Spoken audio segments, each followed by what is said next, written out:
Assalamualaikum warahmatullahi wabarakatuh. Kali ini penulis ingin membahas soal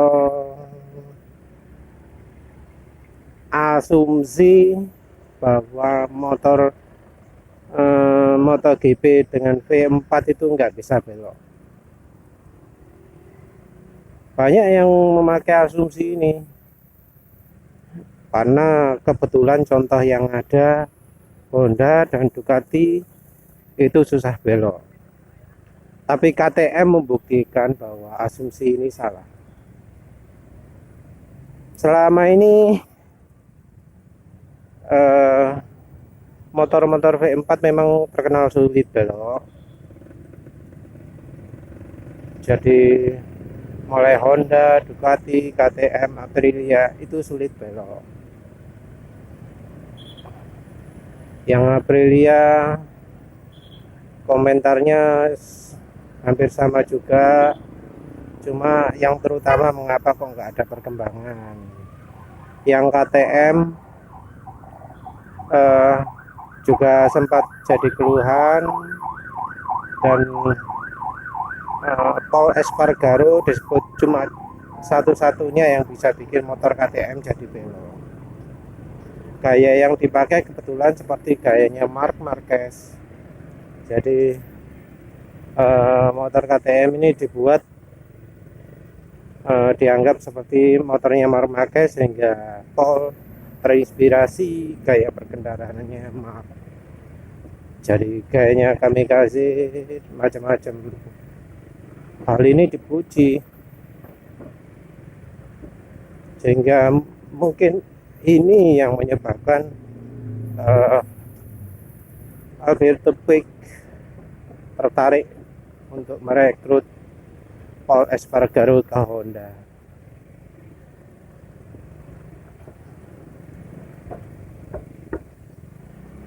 Dari sisi sulit belok di Ducati juga ada keluhan juga, cuma ternyata kalau di Ducati itu ada trik. Kalau di Ducati untuk belok itu justru tidak bisa pakai gaya miring. Jadi misalnya kalau di Honda itu sama-sama V4-nya, untuk mengendarai untuk bisa belok ekstrim itu sudut kemiringannya harus tinggi, jadi motornya harus sangat miring. Marc di MotoGP terkenal sebagai pembalap yang motornya termasuk paling miring. Miring ini bisa bikin belok lebih baik, cuma kelemahannya grip tepian ban itu cepat habis. Makanya kayak Marc itu seringnya pakai ban depan hard, yang belakang menyesuaikan, jarang-jarang soft. Kecuali tentu suhunya berubah ya, soalnya kan ban tergantung dari suhu juga.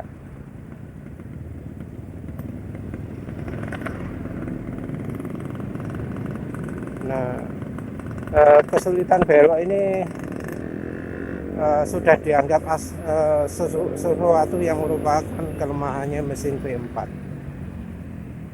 Kalau mesinnya V4 pasti sulit belok. Tapi ternyata asumsi ini dipatahkan oleh tim KTM.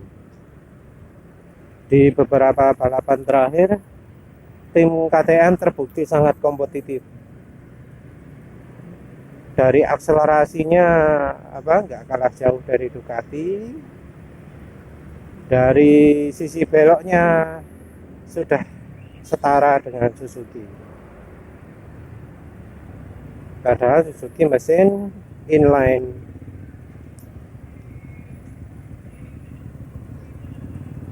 Mesin yang 4 silinder segaris.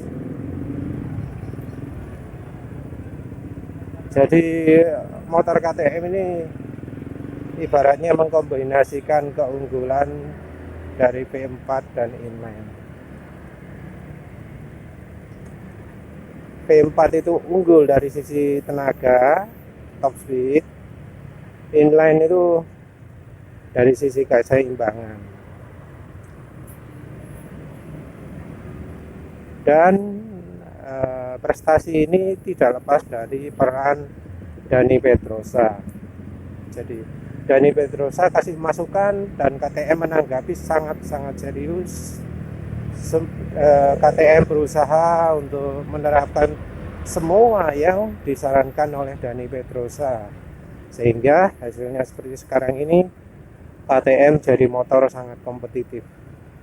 Pembalapnya KTM itu termasuk newbie semua, pembalap baru-baru, muda-muda semua. Tapi mereka bisa posisinya sangat tinggi, bahkan di balapan terakhir seandainya Paul Espargaro dan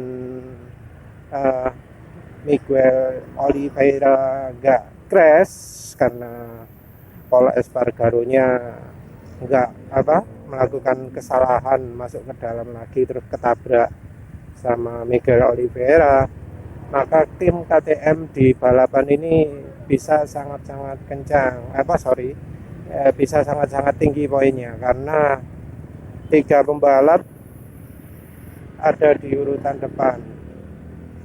Brad Binder aja urutan keempat kan.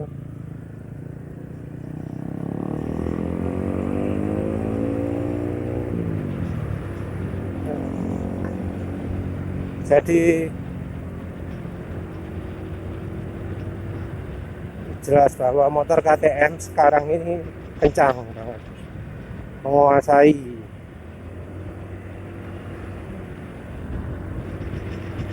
Dan ini tidak lepas dari peran Dani Pedrosa. Kalau Dani Pedrosa sehebat itu, mengapa kok Honda nggak bisa hebat juga? Karena di Honda itu Dani Pedrosa nggak ada suaranya. Setelan motor di Honda itu tergantung mark.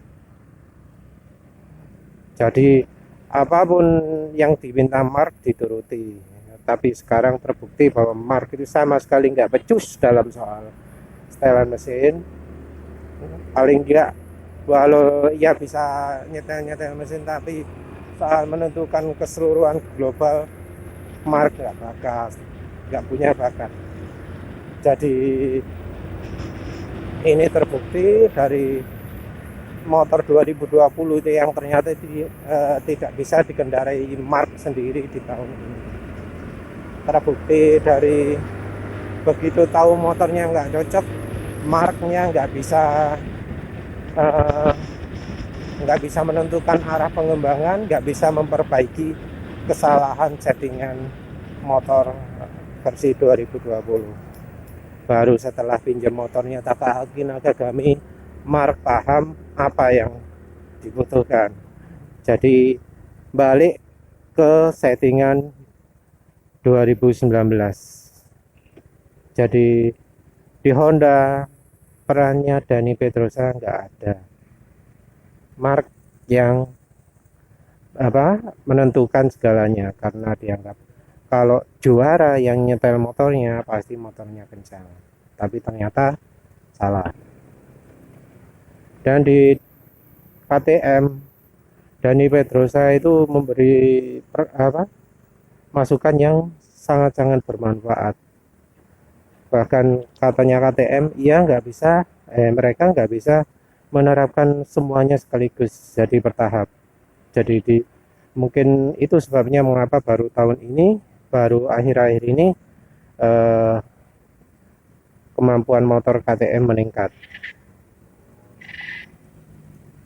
Dani Pedrosa sendiri waktu menjelaskan juga cukup lucu ya, ngik gitu macam-macam.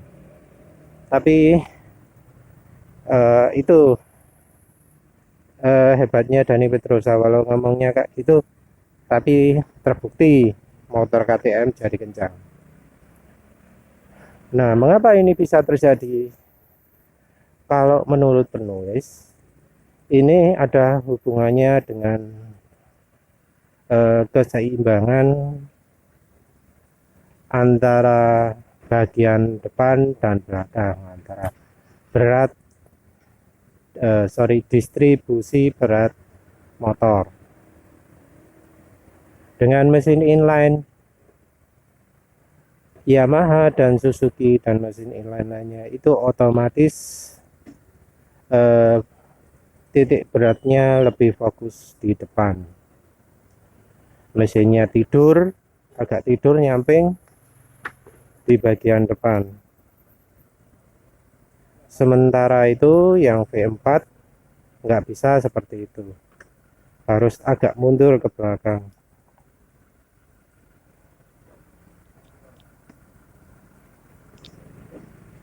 Jadi karena itu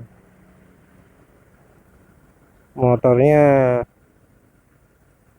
agak mundur, jadi beda. Dan penempatan mesin juga berpengaruh. Honda yang pakai mesin tegak itu bisa sedikit ke depan. 12.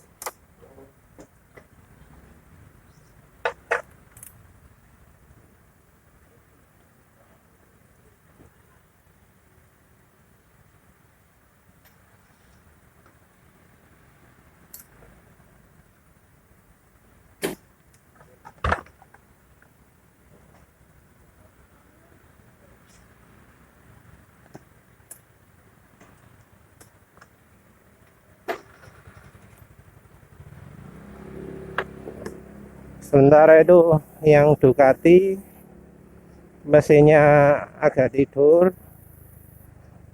model L itu jadi lebih banyak beban di belakang. Dulu saat dirancang itu mesin RC213V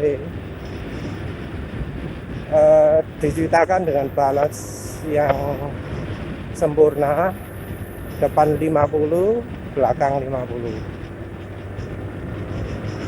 Motor inline nggak bisa, kayak Yamaha fokusnya lebih berat di depan. Tapi yang harus diingat adalah pada saat RC213V diciptakan itu yang bannya masih pakai ban Bridgestone, dan ban Bridgestone itu beda dengan ban yang sekarang Michelin.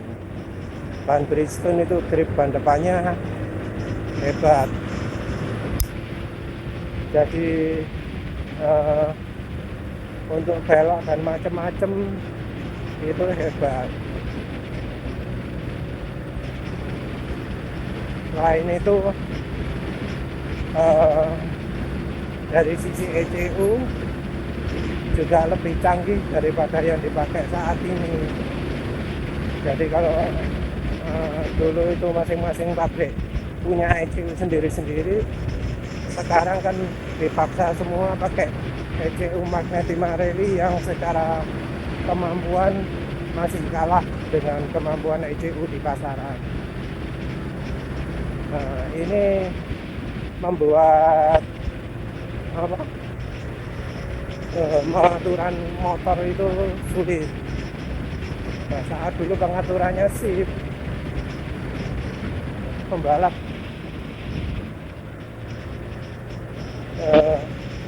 itu nggak mikirin lagi, tinggal gaspol, rem, engine brake, skalanya bisa diatur. Kalau sekarang enggak, karena ECU-nya jelek, maka pembalap itu harus hati-hati, berusaha sebisa mungkin tidak terlalu menggantungkan pada ECU. Jadi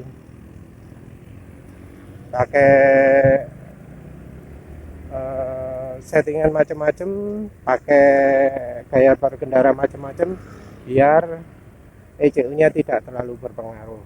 Tapi ini nggak bisa 100% sukses.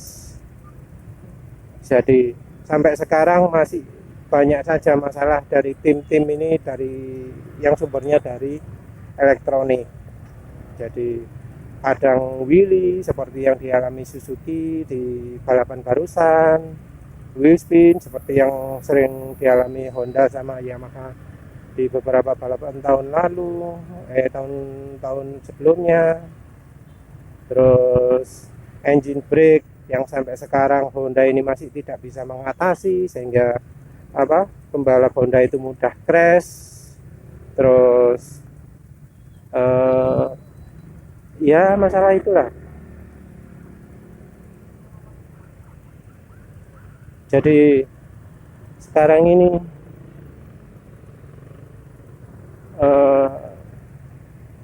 pembalap itu harus hati-hati karena ECU-nya jelek, terus juga berubah gaya berkendaranya karena grip ban belakang lebih besar. Nah, grip ban belakang lebih besar ini membawa masalah, terutama untuk motor yang distribusi beratnya lebih banyak di belakang. Mesin V4 normalnya memaksa distribusi berat motor lebih ke belakang, apalagi yang penempatannya kayak Ducati yang disebut hebat itu. Ducati kan terpaksa pakai wheelbase yang panjang, yang lebih panjang dari yang lain. Ini membuat motor Ducati itu lebih sulit belok. Tapi sepertinya kalau di Ducati itu makin tinggi ridernya makin gampang beloknya. Cuma tentu kalau ridernya lebih tinggi, pengeremannya jadi kalah sama rider yang rendah tingginya. Jadi distribusi berat ini penting karena bisa mempengaruhi handling. Yang pabrikan lain merubah distribusi berat itu sulit karena rangkanya rangka aluminium total. Jadi merubah rangka macam-macam itu sulit. Menentukan bagian mana yang harus dibuat fleksibel, bagian mana yang dibuat sangat kaku itu sulit karena seluruhnya dari aluminium, dari blok aluminium. Sementara itu KTM pakai rangka dari trellis. Rangka trellis ini punya keunggulan, yaitu bisa setelannya dibuat lebih fleksibel, dibuat satu bagian fleksibel, satu bagian dibuat lebih kaku, itu bisa.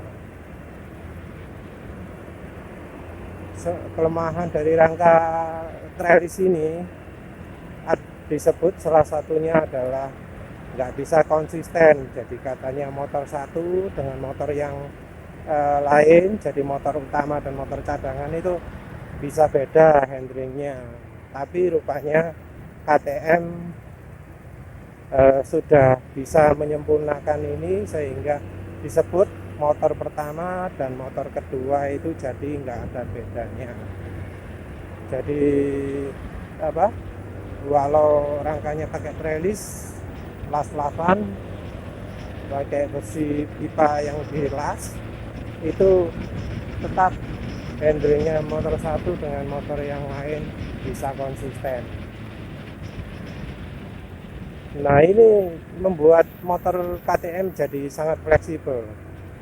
Fleksibelnya seperti apa? Contohnya adalah waktu Dani Pedrosa ngasih saran untuk lepas baut pengikat rangka ke mesin. Jadi dengan hanya melepas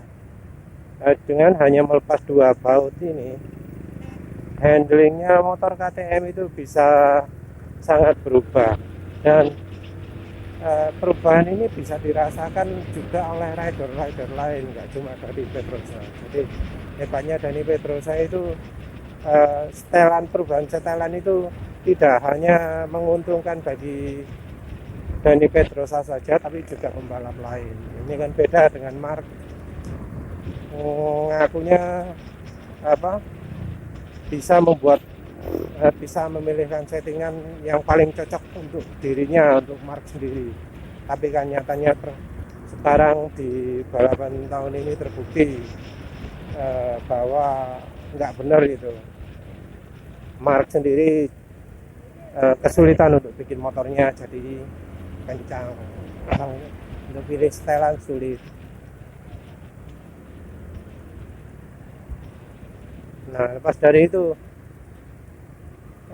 KTM dengan rangka trailisnya terbukti bisa membuat motor yang kencangnya menyamai motor inline di tikungan. Jadi entah ini gara-gara pakai trailisnya atau apa, tapi yang jelas KTM sudah membantah asumsi bahwa motor dengan mesin 4 silinder nggak bisa kencang di tikungan.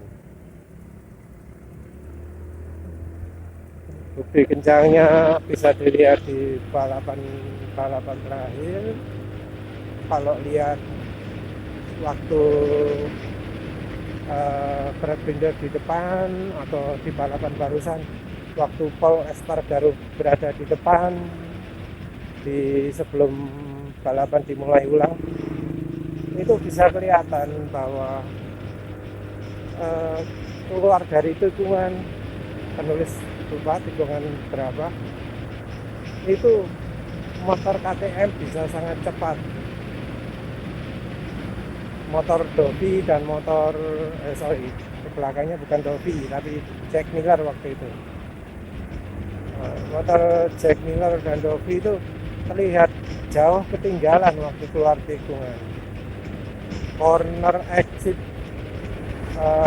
dari motor KTM beda jauh. Jadi waktu keluar tikungan itu motor Ducati terlihat ketinggalan. Memang dari akselerasi motor KTM nggak sebaik motor Ducati, tapi berkat corner exit itu Espargaro dan waktu beberapa tikungan bisa cukup jauh meninggalkan motor Ducati. Sementara itu Ducati sendiri sulit untuk meninggalkan motor KTM ketika di balapan sesudah restart itu. Jack Miller yang berada di depan akhirnya lambat laun makin lambat. Memang ini pengaruh dari ban ya. Mungkin karena dari geometri juga, maka ban dari Ducati itu cepat habis daripada motor-motor lain. Oleh karena itu yang kayak Dovizioso yang dari balapan kelihatan enggak santai-santai terus, itu justru jadi sering menang karena apa? Karena Dovizioso itu jago dalam pengaturan ban. Jadi gripnya ban Dovizioso itu selalu terjaga. Jadi ini beda dari gayanya Jack Miller. Kalau Jack Miller itu jago akselerasi, jago di tikungan. Mungkin karena terutama mengandalkan holster device ya. Jadi Jack Miller itu pakai sistem pembantu, sistem yang rumit-rumit gitu, pinter orangnya. Ini beda dari kayak Vinales yang sering melakukan blunder waktu start, pakai settingan salah tekan tombol macam-macam. Jadi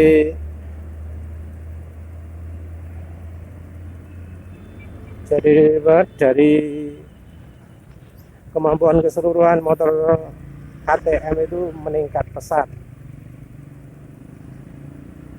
Dan menurut penulis, peningkatan pesat ini karena